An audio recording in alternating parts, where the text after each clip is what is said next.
Visiones y revelaciones completas de Ana Catalina Emmerich. El Relicario de Filotea les presenta el episodio 113. La sinagoga estaba situada en la parte occidental de la ciudad. Era ya oscuro y portaban algunas antorchas consigo. Llevaron a Jesús a la parte oriental de la sinagoga, y detrás de ella se volvieron a una ancha calle hacia el occidente. Llegaron a una alta pendiente en cuyo lado norte había un pantano, y en la parte del mediodía formaban una prominencia rocosa sobre un precipicio escarpado. Había allí un lugar donde solían precipitar a los malhechores. Una vez en el lugar, pretendían primero preguntar y hacer hablar a Jesús, para arrojarlo luego al precipicio, que terminaba en una estrecha garganta rocosa. Cuando se acercaban al lugar, se detuvo Jesús, que estaba entre los fariseos como un preso. Mientras ellos continuaron su camino, injuriando y denostando al Señor. En ese momento vi dos figuras luminosas al lado de Jesús. Este volvió sobre sus pasos y pasó por en medio del populacho que vociferaba, sin ser visto. Luego lo vi caminando tranquilamente junto al muro de la ciudad, hasta la puerta por donde había entrado ayer. Entró de nuevo a la casa de los esenios. Ellos no habían estado temerosos por él, creían en él y esperaban su llegada. Jesús habló con ellos de su caso. Les dijo de nuevo se retirasen a Cafarnaúm. Les recordó que les había predicho este suceso de Nazaret, y después de media hora abandonó el lugar y partió en dirección de Caná.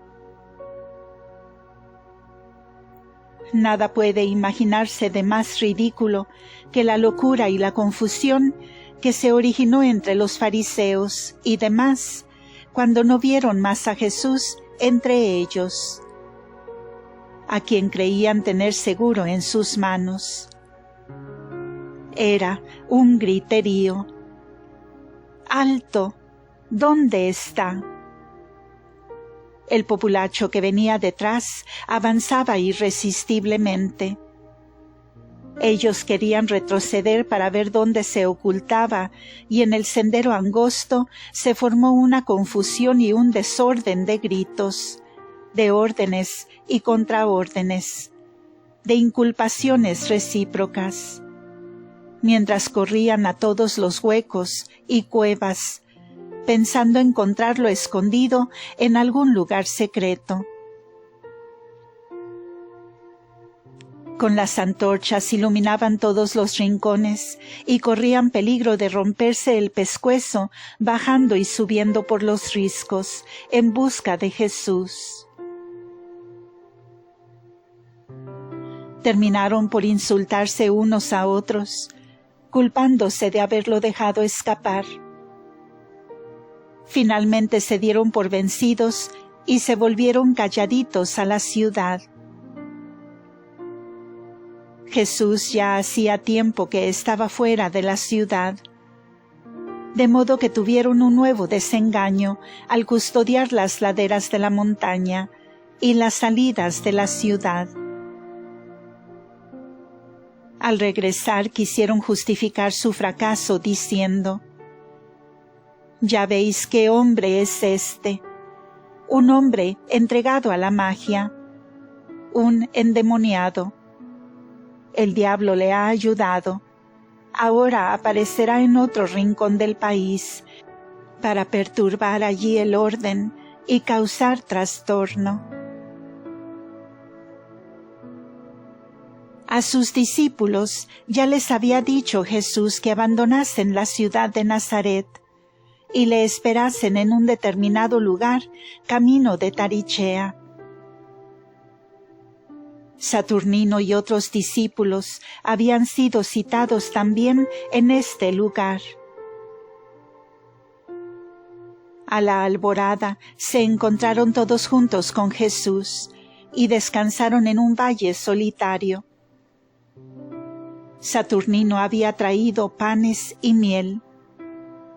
Jesús habló de los sucesos de Nazaret, mandándoles mantenerse serenos y callados para no estorbar su futura misión.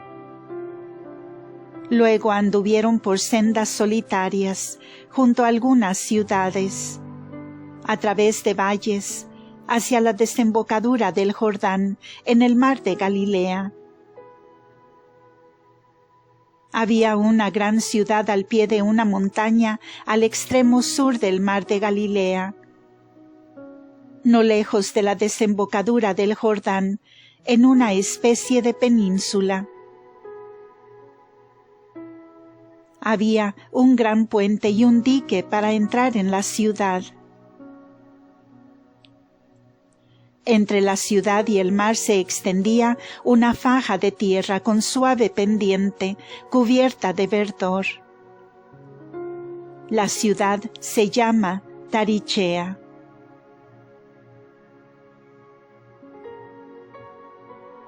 Jesús sana a los leprosos de Tarichea. Jesús no entró en la ciudad, sino que por un sendero lateral se acercó a una muralla del sur, no lejos de la entrada, donde había una serie de chozas habitadas por leprosos. Cuando Jesús se acercó a estas chozas, dijo a los discípulos: «Llamad desde la distancia a estos leprosos para que me sigan, que los voy a sanar. Cuando salgan, apartaos para que no os espantéis y no contraigáis impureza legal, y no habléis luego de lo que veáis aquí. Vosotros conocéis la ira de los nazarenos, y no debéis irritar a nadie». Jesús continuó su camino hacia el Jordán, mientras los discípulos clamaban a los leprosos: «Salid fuera y seguid al profeta de Nazaret, él os ha de sanar». Cuando vieron que salía la gente, ellos se apartaron prontamente de allí.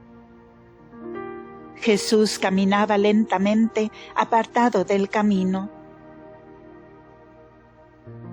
5 hombres de diversas edades salieron de las celdas hechas en las murallas y seguían a Jesús en fila hasta un lugar apartado, donde se detuvo. Los leprosos vestían túnica larga y blanca, sin correa.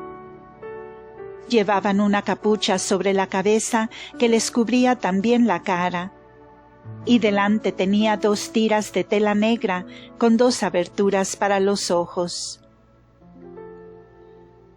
El príncipe de ellos se echó al suelo y besó la orla de su vestido.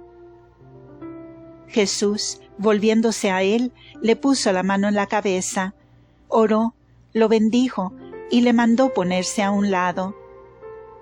Luego hizo lo mismo con los 5. Después descubrieron los rostros y las manos. Las costras de la lepra se desprendía de ellos. Jesús les hizo una admonición sobre el pecado por el cual habían contraído la enfermedad.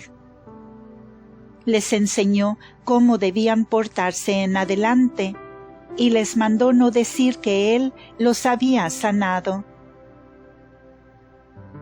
Ellos decían: «Señor, tú apareciste tan inesperado entre nosotros.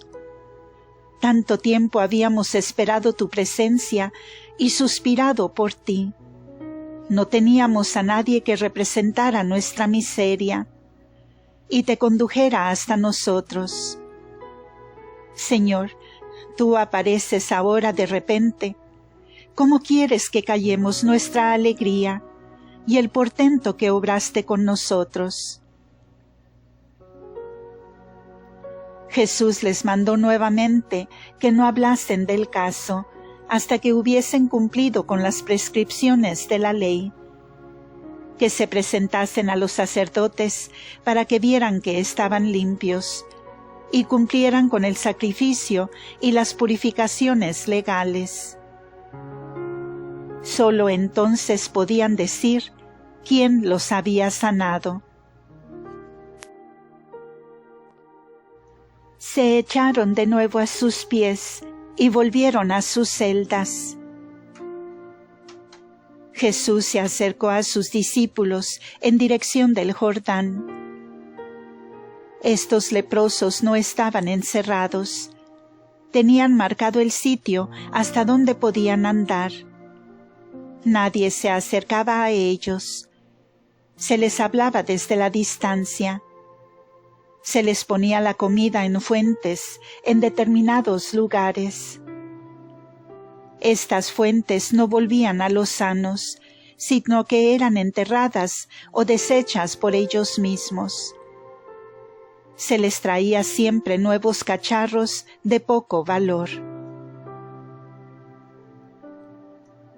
Jesús anduvo un trecho con sus discípulos, entre amenos lugares llenos de plantas e hileras de árboles, hacia el Jordán, donde descansaron y tomaron alimento en un paraje solitario. Pasaron luego el río sobre una navecilla. En diversos lugares del río se ven estos esquives, para que uno mismo pueda pasar, y eran después llevados a su lugar por hombres que trabajaban de trecho en trecho en la playa, y habitan en chozas de la ribera. Jesús marchó con sus 4 discípulos, no muy cerca del mar, sino en dirección este, hacia la ciudad de Galaad. Los 4 discípulos eran Pármenas de Nazaret, Saturnino y Tarsisus, y su hermano Aristóbulo.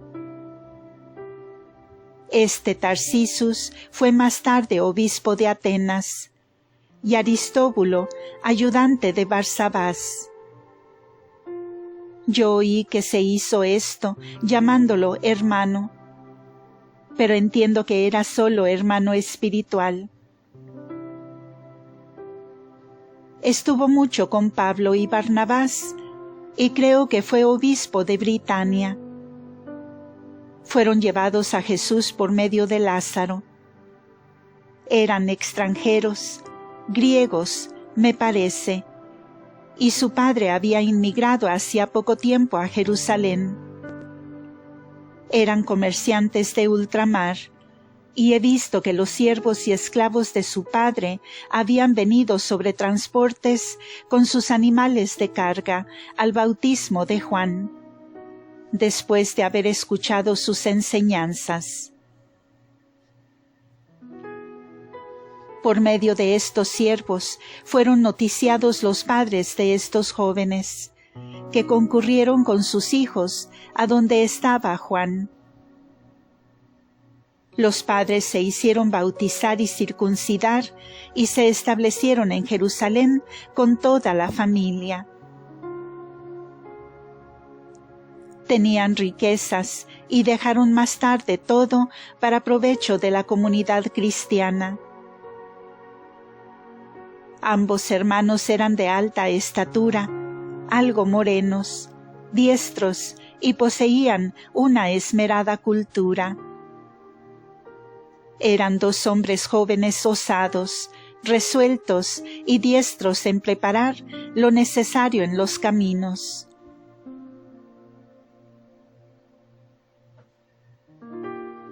Conversaciones con los discípulos. Jesús atravesó el arroyuelo que bajaba a la comarca, El profeta Elías había estado también en este lugar. Jesús habló de esto y durante todo el camino enseñó en comparaciones y parábolas, tomadas de las cosas que se presentaban a la vista. Arbustos, piedras, plantas, lugares y de los estados y ocupaciones de la vida. Los discípulos preguntaban sobre las cosas que habían pasado en Séforis y en Nazaret. Jesús habló del matrimonio con ocasión de la disputa con los fariseos de Séforis, contra el divorcio y de la indisolubilidad de la palabra dada. Añadió que el divorcio solo fue permitido por Moisés por tratarse de un pueblo grosero y pecador.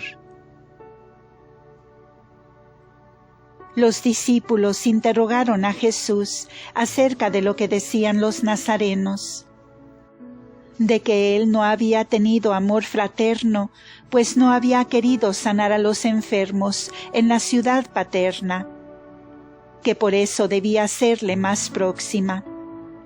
Si no debía, acaso, amarse a los ciudadanos como a nuestros prójimos más cercanos. Les enseñó Jesús intensamente sobre el amor al prójimo con toda clase de comparaciones y preguntas. Tomaba las comparaciones de varios estados de la vida sobre los cuales hablaba, señalando lugares lejanos que se podían ver desde allí y donde se ejercían diversos oficios. Les dijo que los que pretendían seguirle debían dejar padre y madre, aun cumpliendo el cuarto mandamiento. Debían tratar a su ciudad natal como él había tratado a Nazaret, y sin embargo tener amor al prójimo. Dios, el Padre Celestial, es el prójimo más cercano, y es el que le había enviado a él. Pasó a hablar del amor al prójimo según la gente del mundo. Y a propósito de Galaad, a donde iban encaminados, dijo que los publicanos de allí amaban más a aquellos que más dinero les proporcionaban, pagando más impuestos. Señalando luego a Dalmanuta, que estaba a su izquierda, dijo: Esos fabricantes de tiendas y de alfombras aman a los prójimos que más tiendas y más alfombras les compran, y dejan a sus pobres sin techo y abandonados. Luego tomó una comparación de los fabricantes de sandalias y suelas para los zapatos, y la aplicó a los nazarenos que le invitaron por pura curiosidad. Les dijo: No necesito de vuestras demostraciones de honor, que son como las suelas pintadas en los talleres de los zapateros, y que luego se pisan y se llevan sobre el lodo. Y añadió: Ellos son como los zapateros de aquella ciudad, y señaló una. Desprecian a sus propios hijos y los despachan, y cuando vuelven del extranjero y han aprendido algo nuevo sobre suelas pintadas, una nueva moda, entonces los hacen venir de nuevo por curiosidad y vanidad, para pavonearse con las nuevas suelas, que luego serán pisadas y arrastradas por el barro como ese mismo honor. Les hizo también una pregunta: Si uno rompe una suela en el viaje y va al zapatero para comprar otra nueva, ¿le regalan acaso la otra? De este modo habló también sobre la pesca, la edificación y otros oficios manuales de los contornos. Los discípulos le preguntaron dónde pensaba habitar, si quería edificarse una casa en Cafarnaúm. Él les contestó que no edificaba sobre arena, y habló de otra clase de ciudad que deseaba edificar.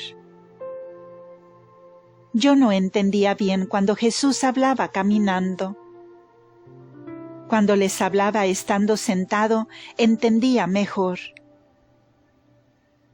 Recuerdo que dijo que quería tener una barca propia para ir y venir por el lago, pues deseaba enseñar desde el mar y desde la tierra.